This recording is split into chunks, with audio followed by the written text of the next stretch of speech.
Kiara, and this is Kiara Core. Basically, my little corner of the internet where I talk about my thoughts on pop culture, music, media, fashion, and whatever else I am interested in. And today I am here because I wanted to give you guys my top 15 2024 watches. Somebody else did this video, and I was like, ho, I want to do this video. Follow me on Letterboxd. It is Kiara Core, along with literally pretty much all of my other social medias as well. I already made this list a while ago because I thought about this video a while ago, but I'm like, first let me just make the list. And I'm not gonna lie, looking at this list, I low-key like now that kind of 2025 has simmered a little bit, but not really. I kind of want to switch some things, but you know what, I'm gonna stick to what I wrote on here. I'm gonna stick to what I put on my list. Coming in at number 15, I have Shiva Baby. Baby was such a good movie for me. I feel like that was one of my, I don't want to say more serious, but like that was the first movie I watched when I got a Letterboxd account. So one, that movie already has a special place in my heart. I love Rachel so much. She is such a good actor, and this movie was literally so freaking good. I love like chaotic characters. I love chaotic, complex female characters, so that's why I just loved her in this movie. And just the comedic timing is amazing. And she also, like, this film introduced me to what's her name, Molly. I don't know her name, I'll put a picture of her here, but she was also in Theater Camp, which I also did watch for the first time this year as well. And when I tell you, I'm in love. In number 11, I have Eternal Sunshine of the Spotless Mind. I put this in my 2024 ranked. Originally, I wasn't going to. It was a good movie, but I didn't feel as connected to it as I do most of my like 5-star, oh my god, you need to watch this movie watches. However, the only thing that I liked about that made me put it on the list is one, like, the storytelling element was so amazing. And when I watched like video essays and when I thought about, you know, the thought that went into each of their characters, because like I said, both of them are complex characters trying to like fall in love and like deal with a hurricane of emotions of what it truly means to like love someone. Like when you fall in love with somebody, understanding that you have to love all aspects of them, like even the aspects of them that like gets you upset, that gets you mad, that you don't understand, that doesn't relate to you. Like, this is who this person is as a person, and if you cannot love that, then you do not love me, you know. And another reason I had to throw this in here is because I hate time jumps. I don't know, I might have to start a list on Letterboxd, time jump movies that I can like, you know, or something like that. But I hate time jumps in books and movies, so this was the first movie after a long time that made me be like, okay, I could rock with it, like how they did it. Number 13, I have Jennifer's Body. I've literally been obsessed with Jennifer Shea since I opened TikTok, and like they always give me the edits and the dark femme, like just the aesthetic of Jennifer's Body, but I've never watched the movie. Like, I was one of them TikTok girls. I tell you, concept of vampirism and cannibalism and relating that to like lesbianism and queerness, hello, like, woo! The video essays I consumed after watching that movie.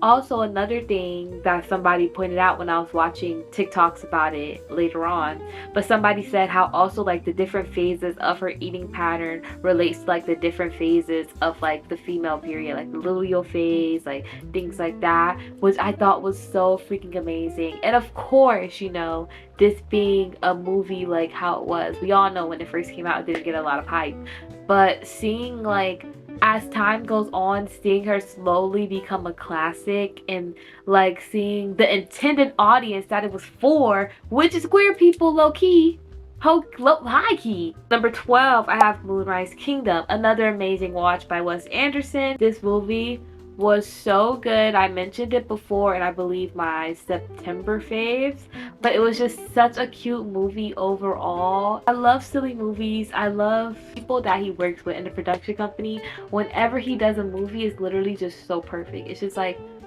he has a way of turning a script and turning a story into like its own little world that you just want to dive into. For 11, I have House Bunny. Once again, another movie that I mentioned before, and I believe my September fave. That movie is up here because it made me realize how much I fucking love like corny, like not corny, but like just like silly early 2000 comedy movies. I ended up watching movie 43 later, which she was also in. For me, I like to watch a lot of sad shit, and I love sadness. As you can see, as I get more towards my list, you're gonna be like, damn, how are you okay? I have to balance it out by liking equally silly movies. Instead of the Maui Maui, can I just get the Maui? Number 10, I have Past Lives. I don't even know if I still have this picture. I hope I do. A Past Life literally ripped out my guts and my heart and my soul, punched it and then put it back in my body. Before I watched that movie, I would just do silly little like one-word reviews like, oh, that's cunt, period.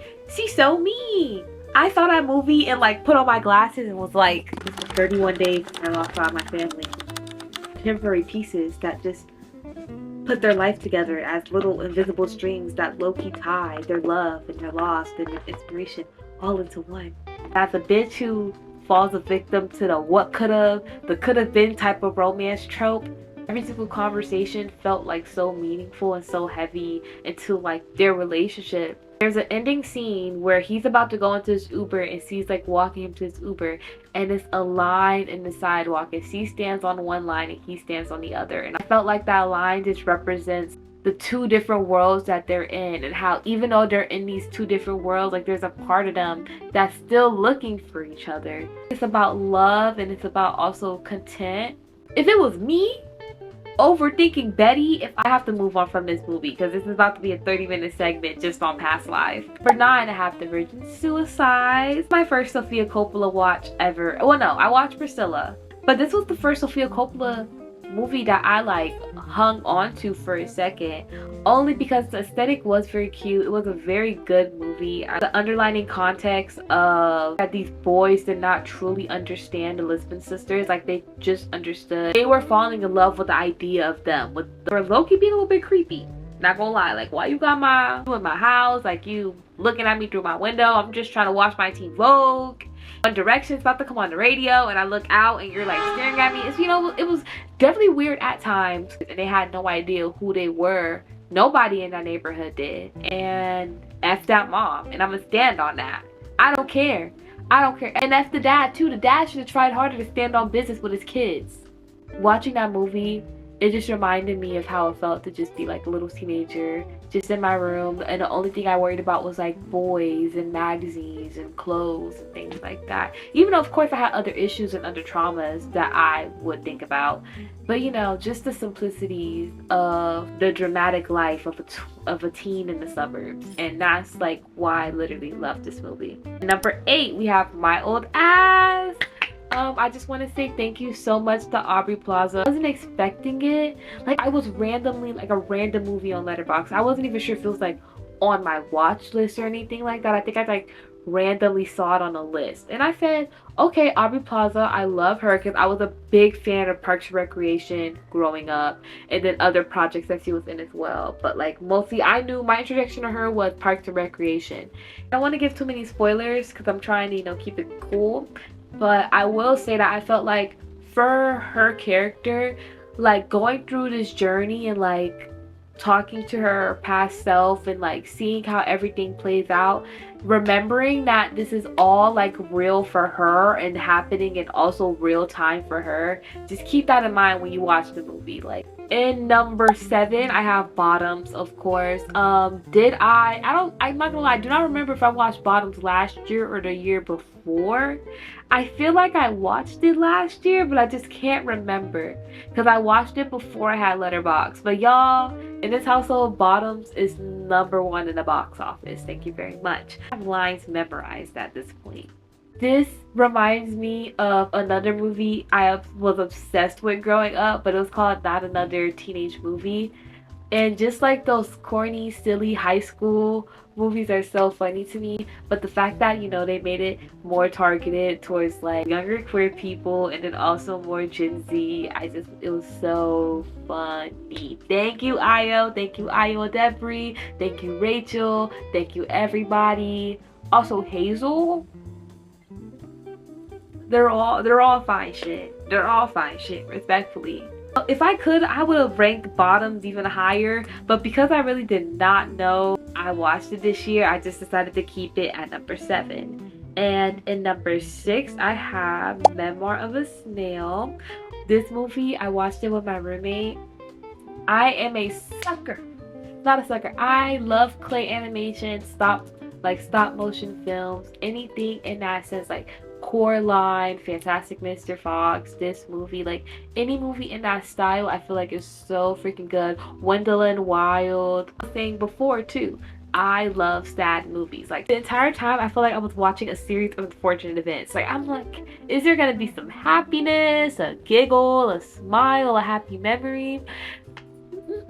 I'm just a very like sentimental bitch about like life and the journey of life and stuff like that. This movie inspired one of my lists that I have on Letterboxd called For the Existential Girls. So like whenever you're having an existential crisis and you just want to like let all your emotions out, watch Memoir of a Snail, because you're gonna get mad, you're gonna get sad, you're gonna be like, you're gonna want to crash out, and then at the end you're gonna be like, you know what, I'm gonna be okay. You know what the hell, sure, you know, life is only meant to be understood backwards. Oh my god, the monologues, 5 stars, and I put it in my Letterboxd top 4, and it's gonna stay there for a little minute. She's gonna sit comfy there. Number 5, I have Theater Camp. Like I said, that movie was literally hilarious. As a silly goofy girl who loves silly goofy movies, that movie was amazing. Actually, I wasn't in theater. I wanted to be, and I was a super big Glee fan, but I did hang around them bitches. And when I tell you this is literally what it was, like in middle school, like there were little 12-year-olds belting like they were going to Juilliard. Leo Debris also in this, and then the other girl that was in Shiva Baby is in this. And it was just so good, y'all. It was so good. If you liked Bottoms, you will love Theater Camp. I'm telling you guys this right now. For my number 4, I have Waves. This is a part of my physical media collection as well. I have the actual Waves disc that I thrifted the other day. Love. And let's really talk about it, okay? First of all, Waves, shot in Miami. I'm from Miami.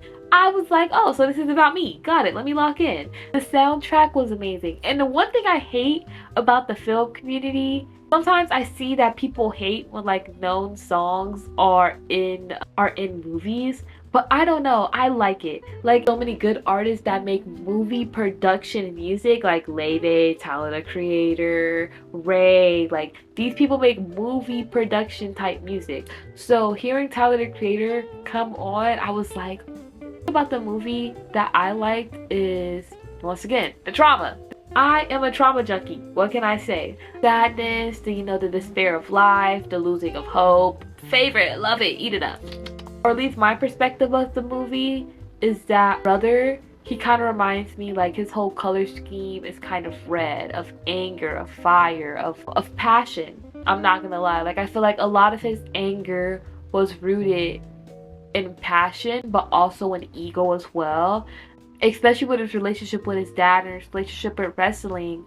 There were so many times I found myself watching this movie and being like, just sit down and tell your dad how you feel. Just tell your dad how you feel. But you know these men, they don't be wanting to talk about their feelings at all. But he had so much fear of trying to hold on to an image that was gonna fall apart anyway, babe. Because nothing is permanent. You must go with the ebbs and flow of life. Like life is gonna hit you in waves. You have to flow with it. But he was just trying so hard to keep everything together and just lashed out in the process. So I feel like he represents red and the daughter represents blue, like the calmness, the stillness. She has anger, but her anger is so soft and so like, it's a quote that I can't remember who it's from, but it was like, you're so polite with your sadness. And that literally reminds me of the sister. For her to finally fall in love and have her love story be so beautiful and just so calm, it was amazing. I'm a sucker for Black women being unconditionally loved. Top 3 2024 watches. Number 3, I have Frances Ha. I thought Barbie rocked me, but I was 19. I was young. I didn't know the world. I thought I knew being existential with that little song.